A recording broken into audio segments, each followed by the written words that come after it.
لما كنا بنجدد البيت جبت حتة كرسي لألفت حبيبتي. أول لما شافته الجنونة ركبتها، وأي حد كان بيجي في طريقها كان بياخد اللي فيه النصيب، علشان لون الكرسي ما طلعش لايق على الكنبة الأنتيكة اللي ورثاها من سلفة جدتها.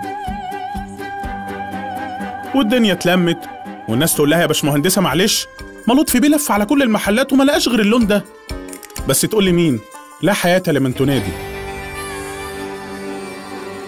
كان حتة يوم أوحش بكتير من لون الكرسي.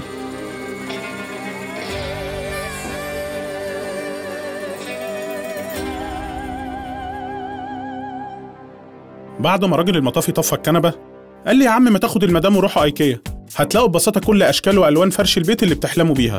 ايكيا اختار ركب عيش، ايكيا بسطها تتبسط.